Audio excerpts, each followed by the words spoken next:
Welcome back, Cal Park Bros. Jason and I are fresh out the segment discussing LeBron James' ascension into the Billionaire Boys Club. Jason does not like to refer to this as BBC. Jason apparently has never also heard of Austin Powers. I'm referring to.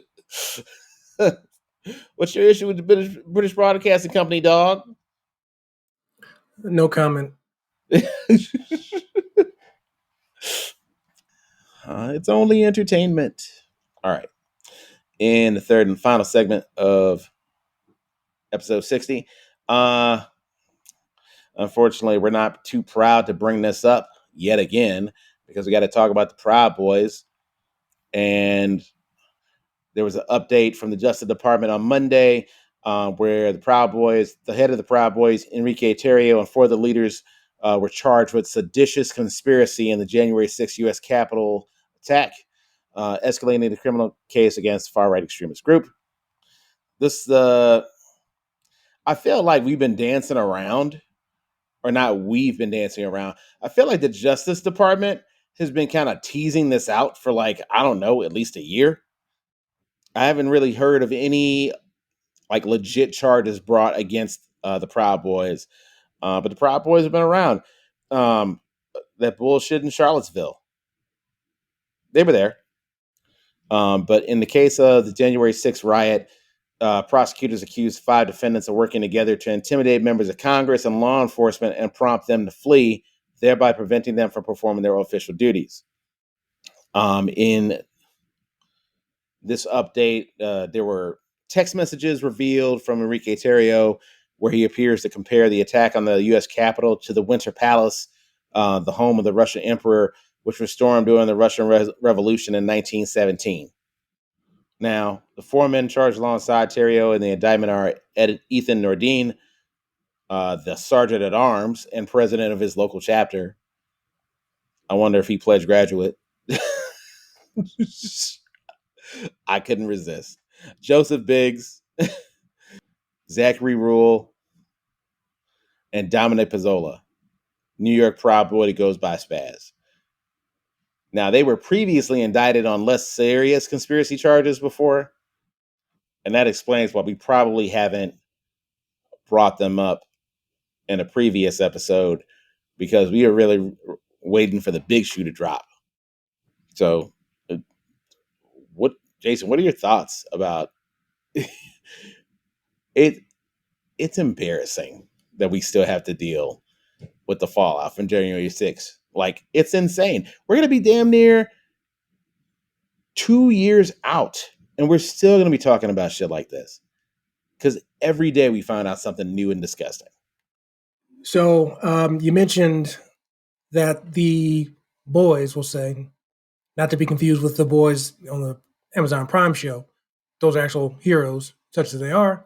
But yeah, so you mentioned that they were previously charged with lesser conspiracy charges, which they pled not guilty. So what they were charged with most recently is, at the federal level, seditious conspiracy. And you mentioned also the text messages were kind of what led to them being charged. Now, I do want to point out, per an article from CNN and from New York Times, they do mention that it can be hard to convict on seditious conspiracy based on certain factors. But I have to imagine if they even brought the charges against them, they probably have a pretty good mindset that think they can actually win the case. I'm sure they're not about wasting time for no reason. If they are convicted of these things, it has a maximum sentence, not minimum, but maximum sentence of 20 years. Now, again, I had to say I'd be surprised, one, if they are found guilty of this stuff. That wouldn't be as surprising, but I would be very surprised if they actually got the full 20. But I guess it depends on how people look at it, because if I'm not mistaken, didn't somebody on the governmental side die in those riots, like a security guard or something like that? I could be wrong about that, because I feel like if they were, they could be charged with more than just a conspiracy. I know people from the gate stormers side definitely passed away, but my thoughts are, this is kind of, I don't want to put in the same vein as COVID, but it's definitely something I had no interest in talking about unless a shoe like this dropped. It's one thing for them to go to court and put charges up and convict people who were just there acting, storming the gate and getting like 6 months, a year in prison. But this is kind of the big one. They're going after the leader, their top lieutenants, which most police authorities, that's what they go for when it comes to any criminal organization. And I'm sorry if anybody gets mad that I call them a criminal organization after this. They are. But that's what they go after. They go after the leaders, the lieutenants, the sergeant at arms, things like that. And that's what they're doing. And that's why we're talking about this is because of it's a big shoe. And I know last week you even said we usually don't bring up stuff unless it's a finished product. Well, this isn't a finished product, but it's a step in the right direction that's still warranting us bringing it up.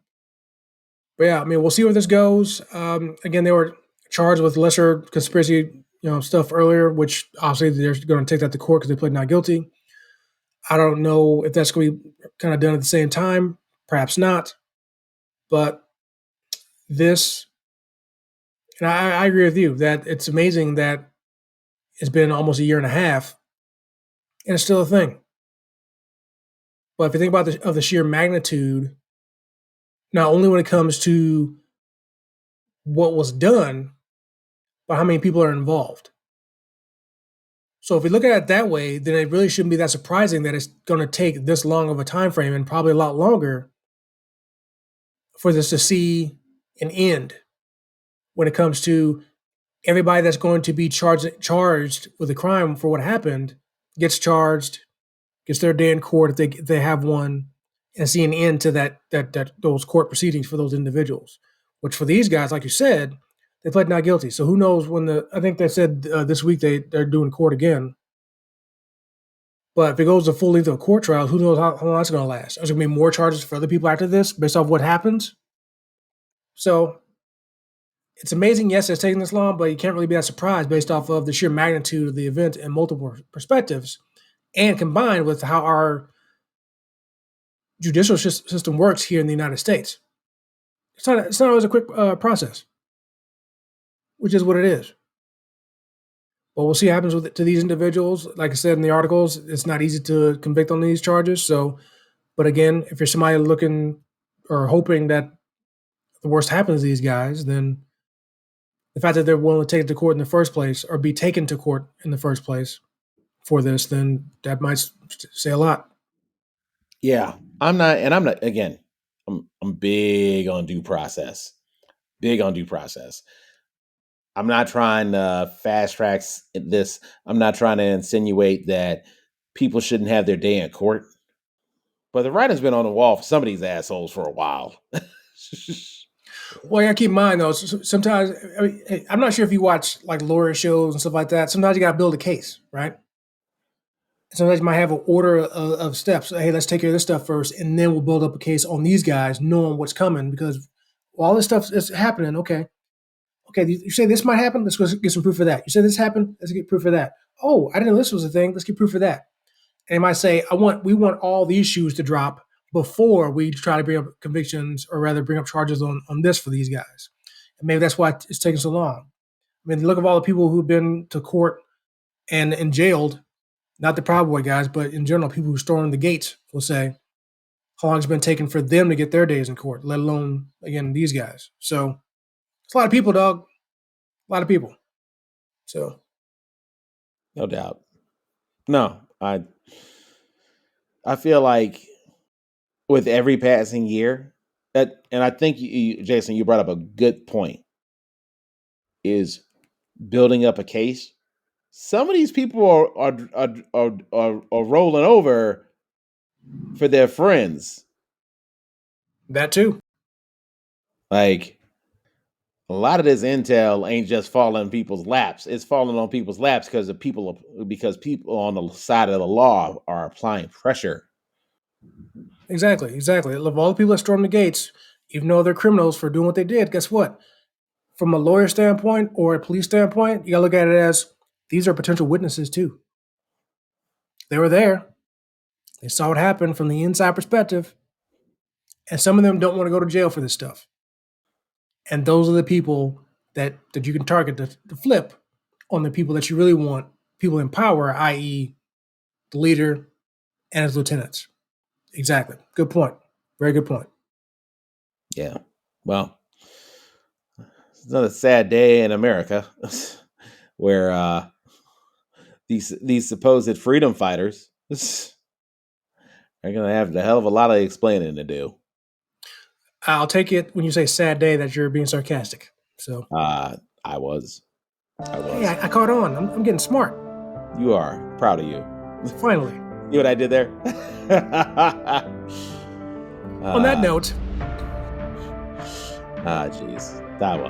Well, that concludes our third segment on the Proud Boys dealing with sedition crimes. And coming up, we'll wrap up the show.